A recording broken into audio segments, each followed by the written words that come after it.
It's the Underdogs back with you for another exciting week as we're into October, week 5 in the NFL, and we're going to talk a lot of football today. So joining us, we are super excited to have our old friend from ESPN magazine.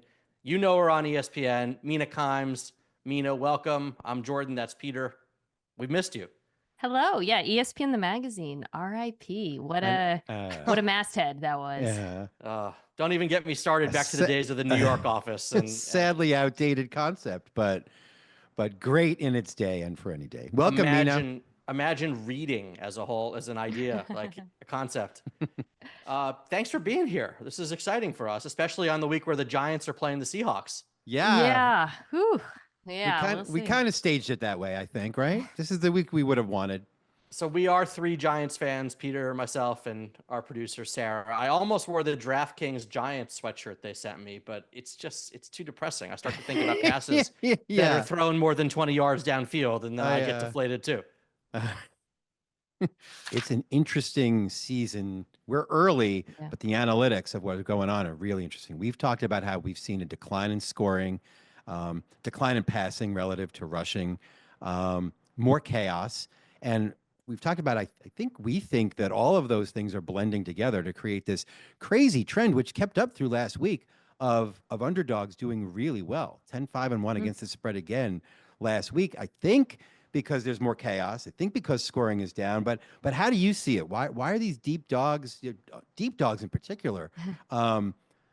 Even if you leave aside the Jets game, which may be, what's the word, sui generis, like there may be no cosmic or analytics. There's no explanation for what that team does on a week-to-week basis. But otherwise, these underdog teams have been pulling a lot of surprises this season. Well, you think there's a few reasons for that? I think the Jets game is actually the Broncos win over the Jets you're alluding to, right? It is a good microcosm for a lot of what's going on because I've seen it written off as like there's young quarterbacks and they stink. And to be sure, the inexperience in both quarterback play and I think some of the offensive line play we're seeing around the league is a factor. But we're just Jets, but the reason I say it's a good microcosm is because it's Aaron friggin' Rodgers, right? However, watching that game, you saw like a lot of, I think, some things you've seen around the league, which is the Broncos defense is incredibly well coached, incredibly creative with some of their pressures, and they were able to dictate to New York in a way that, again, I think we're seeing a lot around the league, which is my way of saying defense to me has never been better than it is right now. Tackling, coverage plans, bespoke game plans, creative pressures, disguised coverage, week after week. And the face of this, the sort of paradigm is what's happening in Minnesota with Brian Flores. But I'm telling you, a lot of defenses around the league are playing really, really good football right now. And as a result, these games are a little closer and maybe a little bit more unexpected, especially when you have a team like Denver where, yes, the offense sucks, but if the defense is good enough, it might not matter.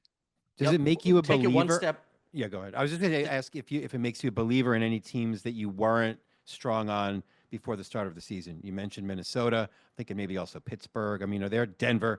Are there teams you now see as viable contenders that you didn't just 2 months ago?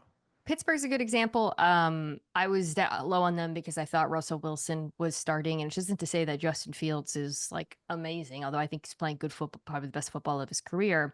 But it's a good example of a team where I think the defense is good enough that you really just need competent offense, and that is what he is giving them. So that is definitely one that comes to mind. I mean, Minnesota is a little bit of a unique case. They're obviously the offense has been explosive as well. But I think what I'm seeing from them is kind of similarly, the defense is so good that even if Sam Darnold has some aggression, and even you saw in the second half of the Green Bay game, he'll come back to earth. But the defense is so good, and the playmakers are so good there that it might not matter. So taking the underdog stats one step further, underdogs of 6 points or more on the season are now 14-2-1 against the spread. Wow, I mean, we are at the point where you got to blindly bet it. We've got two games like that this week. One, the Cardinals are going to San Francisco and getting 7 points, and the other, the New York Football Giants are heading to Seattle getting 6. So let's dive in there. What do you think of your Seahawks? What do you think of our Giants? And is that another fertile ground for, if not just a spread upset, maybe an outright one in Seattle? I don't see an outright upset. I could see a spread upset for couple of reasons, but the main one is the Seahawks defense is so injured right now. And you really saw that on Monday Night Football against Detroit. I mean, Jared Goff having a perfect game, the offense running at will. Yes, the Lions offense is very, very good, but let me just say, I'm obviously an insane Seahawks fan, and there were players in that front seven who I have never heard of. So, like we're talking like practice squad. I mean, they were missing, I think, 5 of their typical front seven. So that's one where I would really keep a close eye on the injury list and see, because if they're not able to get any sort of pass rush, then I could see Malik Neighbors and the Giants having some success again. Assuming I assume that Neighbors with the long break will come back from the concussion. If not, then forget it. I would stay away from the Giants. Yeah, so that's one where I would keep a close eye on the injuries, but I do think that the Giants are perfectly capable of covering. And then on the other side of the ball, Seahawks interior offensive line is a real problem, and Giants have one of the best interior defensive linemen in the NFL. So, although you know what, I gotta be honest, watching the Dallas game, other than Dexter Lawrence, I don't think anyone's talking. It was a lot of talk about Daniel Jones's arm, but the rest of the D line, the other 2 spots, when you're playing guys like Elijah Chapman and DJ Davidson, they were getting pushed off the ball. Dallas is running at will against them, and everyone's focused on the most visible aspect of that game. But the Giants have a big problem up front, especially if they're not getting consistent outside pressure from Thibodeau and Brian Burns. That's been the big disappointment for me, is the play of Thibodeau and Burns together. I thought, oh, finally, Dexter Lawrence is going to be quadruple teamed on every rep. And, they got Brian Burns, but he really has not been very good for them thus far this season. I think that could change, but, one benefit he does have is going against the Seahawks 1, 2, 3rd. They're down to their 3rd right tackle. Although, to his credit, he held up decently well against Aiden Hutchinson. Jordan, real quick. You think the Giants can win a shootout if it gets to be a shootout? The Giants can run the ball inside, which hurts Seattle in the game against the Lions.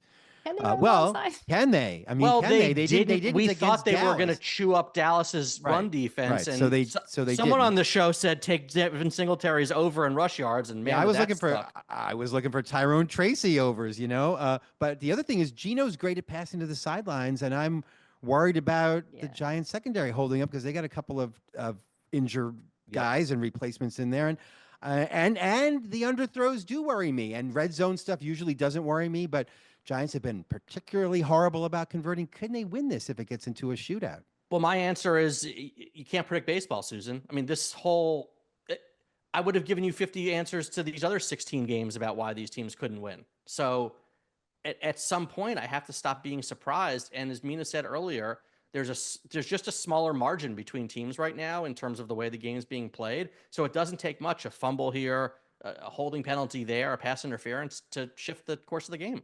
Okay, so can we say the same thing, Mina, about the Arizona 49ers game? I mean, I know we're supposed to find value and pick up junkyard dogs when nobody else wants to ride them, but Arizona against the Niners, how big is the gap there? I could see them covering as well. I would pick the Niners to win outright, but the Arizona defense is not very good, and I don't think San Francisco will have too much trouble moving the ball on them. The other side of the ball is where it gets a little bit trickier, because the Arizona offense has been really up and down this season, right? And they've been underwhelming to me, especially I thought the second half of last season, they were fantastic running the ball. They have not looked good running the ball thus far. I wouldn't be surprised if this is a big Kyler Murray rushing game, which is something he's been a little bit reluctant to do at times this year. And I think that's where you could see San Francisco struggle if we do get a big Kyler Murray ground game against them, because they are missing some pieces up front. They've been a little bit outside of Fred Warner. The linebacker group is not strong. So, I would be comfortable thinking that Arizona could make it a little closer than people think.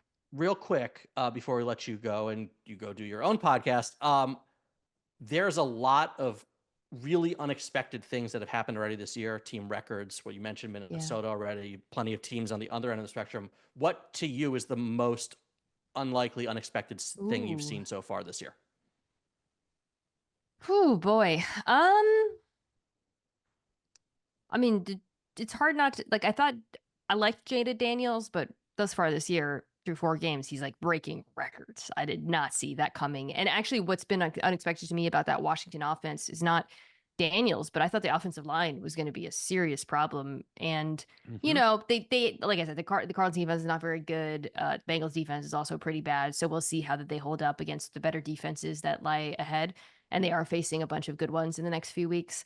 But thus far this season, they have dramatically outperformed my expectations. The situation around Daniels. It really speaks also to how a truly mobile quarterback changes the paradigm of run blocking and just Totally. run production, right? Makes everything easier. It also clarifies things for him in the passing game, right? Just because, and Cliff Kingsbury, who I have been critical of at times, that is one thing he was always very good at with Kyler Murray, both calling the run game and the design quarterback run game. So it shouldn't be surprising that he has done more of the same in Washington. I was worried about Daniel's durability, and thus far he's done a nice job of avoiding hits when he runs, but that is something to monitor as well because he I was is a going to say smaller it also quarterback. speaks to his health. I mean, his health is Yeah. held up, and he's upright. That's a big deal. It also might speak to modest expectations being better to step into. I mean, every surprise with Jaden Daniels has been a positive surprise, right? It's almost like every surprise with Caleb Williams has been a negative surprise, and those things can spiral up or down. Totally. Although I do think Caleb's going to play better, and I think you really saw some improvement last week, admittedly against a very bad Rams defense. I'm with you. Well, Mina, we are already out of time. It's just hard to believe because I feel like we could go on for another hour. But thank you so much. Don't be a stranger. Hope to have you on again, and keep up the great work. May Good to all see your you guys. Pythagoreans exceed expectations, Mina. I appreciate that. It's good to see you guys.